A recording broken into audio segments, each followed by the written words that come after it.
What's going on, guys? This is Darren. Today I want to talk to you about something a little bit different than we've been talking about the last couple episodes. I got a comment on my last episode that I just wanted to address really quick. They were talking about the Milo thing, and I got a couple things wrong about the Milo thing, so I'm trying to load up these comments really quick. Chef Relax, and then later Brian kind of talking to me. Chef Relax said the cop security, well, cops were not security. So I realized this afterwards. I watched a interview with Milo, and the cops were there, but not security.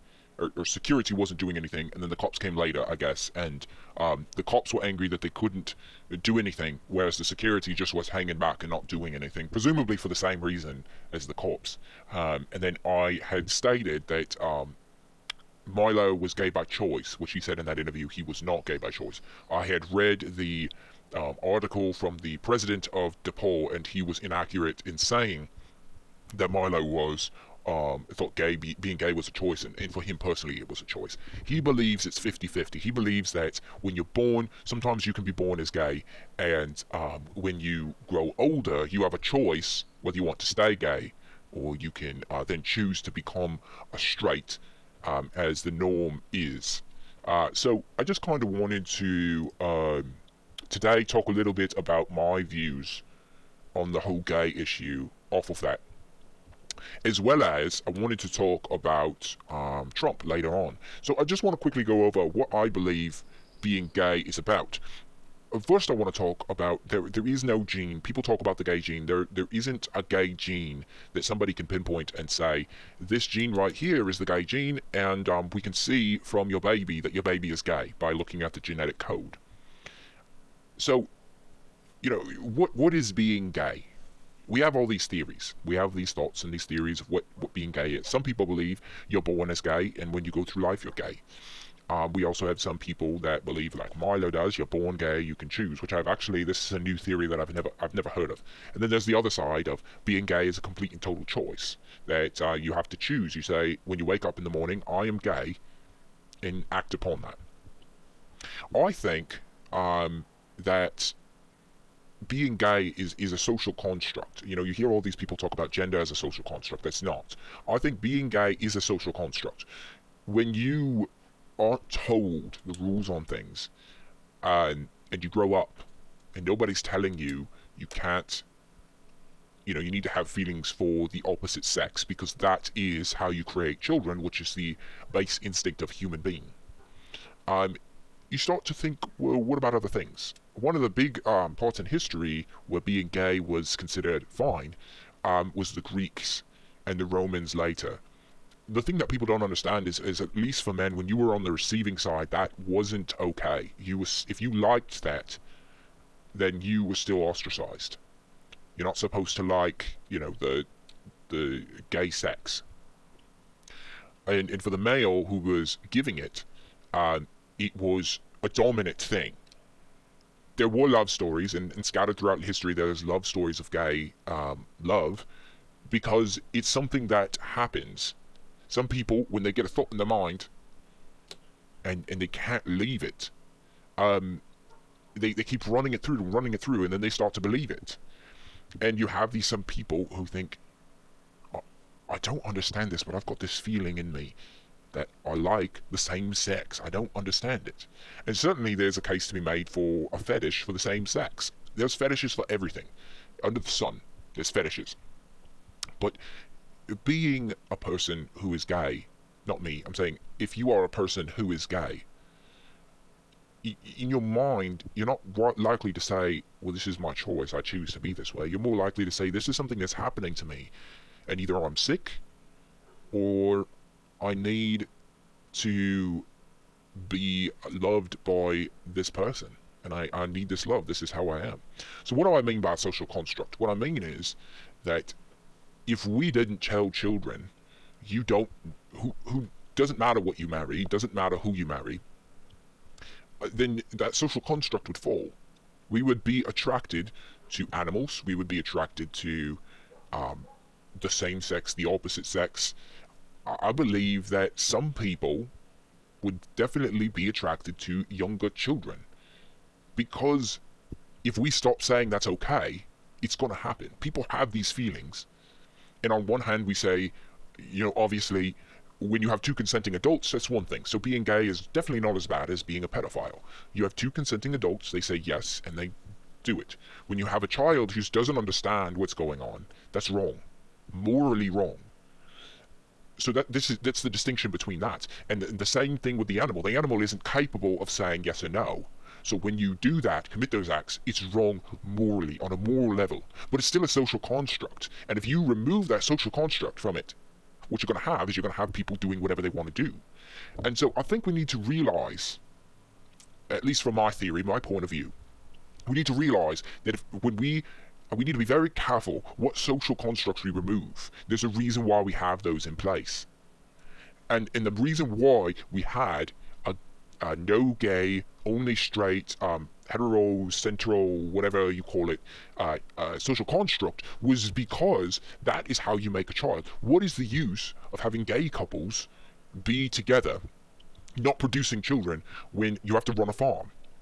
That son or daughter is useless. You can't marry them off to a richer family, and you can't have that son running a farm if he's not going to have any heirs to inherit the farm.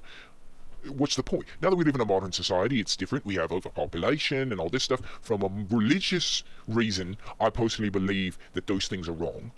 But from a society as a whole perspective, there's no need for that social construct anymore. That can be tossed away. So what happens is that more and more you have people that are going to come out as gay or bisexual, pansexual, all these things. But you need to draw the line somewhere. Gender is not a social construct. What is gender? Gender is something you are born with. You're either born with a penis or you are born with a vagina. And there is no way to say that that isn't who you are. You're trapped inside. And people say brain. Let me tell you something about the brain. The brain is different for everybody.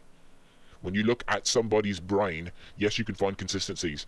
But if you are born with a brain that looks like a female, it doesn't make you a female. It makes you a male with a female-looking brain. It doesn't change who you are. The only thing that scientists have found is that in a woman, the brain, the synaptic gap, is larger, which means that they are able to multitask better. Whereas in a male, you're not able to multitask, but you're able to focus in on tasks better, which makes sense. Okay, men go out and hunt. So we need to be focused in on the prey. Women are gathering, hunting, talking, trying to take care of the kids. Sometimes they have to feed the kids. And it's just nature. Especially in way in the beginning of time. A man can't feed a child. Only a woman can feed a child. So these are the things that I'm talking about. Nowadays, since we have all these things, you can choose, they say. But that's not a social construct. Gender is not a social construct. It is a fact. You are a male or a female. And very rarely, sometimes somebody is a hermaphrodite.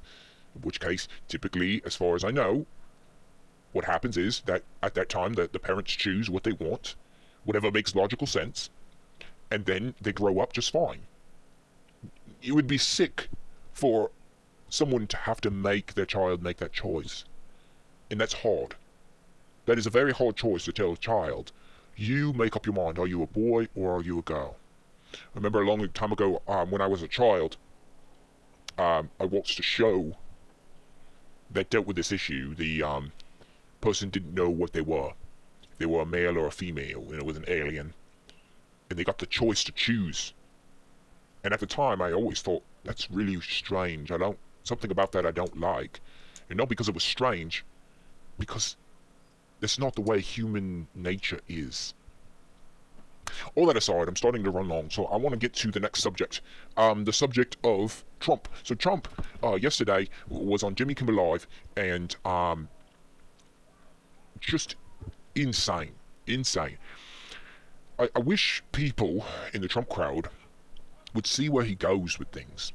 Now, if you like Trump, that's fine. I'm totally okay with that. But what I want you to realize is you need to look at Trump's inconsistencies.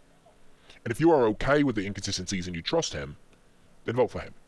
If you are questioning whether or not he's got conservative values, that's when you need to think, is this really who I want to vote for? Don't just vote because you don't want Hillary Clinton in. With all this stuff coming about Hillary Clinton, people forget Bernie Sanders could still have a chance. I know people are laughing when they hear that, but Bernie Sanders still could come around. And if that happens, it could spell doom and gloom for Donald Trump. How can you fight with people who want to kill each other? Their fans want to kill each other, and I think that's what people don't realize when they're talking about this. Is we're not just dealing with Hillary Clinton here. If Hillary Clinton goes into jail, what's going to happen to the race? That's what I'm wondering. It's not like Donald Trump automatically becomes a leader. The Democratic Party will vote someone else in, and then they will have to make the decision from there.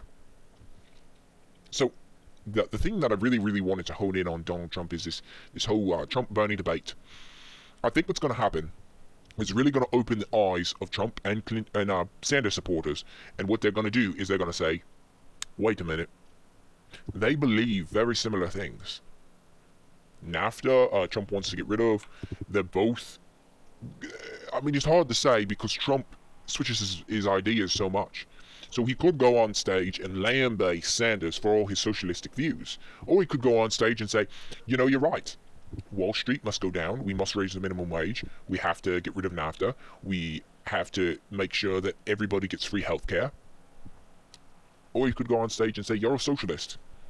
You're a communist. You're like Marx. You need to get out of here. And I don't know that I really like either of those options. Now, it's going to be a fun debate if it happens. Right now, Trump apparently is backing out, trying to back out of it. I don't think he should. I think he should go and do it. Show your people you actually can do something. Either way, it's tough to say. It is very difficult to try and come up with an idea of what's going to happen. I've been saying since Trump started the race, he's going to get it.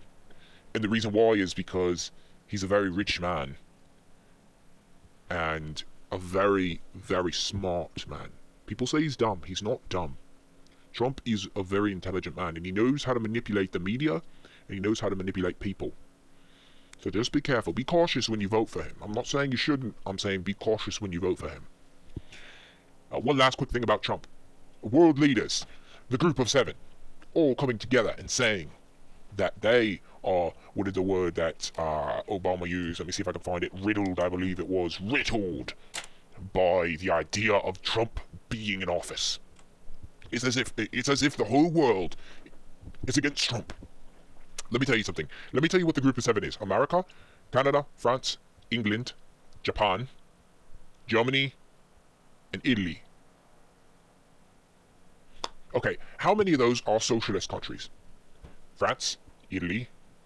Is Italy socialist? I don't know if Italy is socialist, so we'll count them out. France, England, I believe is socialist now. Canada. Japan is a democracy, I believe, so they don't count. Germany. So quite a few of those states, 4 out of the 7, are socialist. I want them to be riddled by whoever the president is. I'm against socialism. If you aren't, then I would love to hear some facts about why socialism isn't wrong. And if you think that, oh, well, everybody, the rich should pay for the poor. Let me ask you this. They produce things for the poor that the poor buys, and then the poor gets their money back. Does that make sense? No, it doesn't make sense.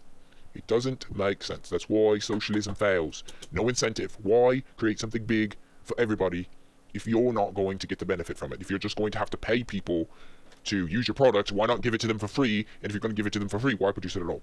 Going really long here, so I want to kind of wrap it up. So, I really feel that the rhetoric coming out of the White House right now with Obama is sickening. Okay, as the president, he shouldn't have an opinion on these presidential candidates. It is very clear that he wants Hillary Clinton in the office. It's ridiculous. The reason why those people are riddled is for 2 reasons. 1, they don't like Hillary Clinton or Trump, and he's not saying that. Or 2, because they are terrified and they know that Hillary is so bad that Trump will get in. Anyways, guys, thank you so much for listening, and let me know what your thoughts are on all these issues that I've brought up down in the comment section below, and we will see you guys on the next episode. I might not record something for tomorrow, or over the weekend. I'm not sure. So you might not hear from me until Tuesday because of Memorial Day. So thank you guys so much for listening, and we'll see you guys on the next episode. Go research for yourself.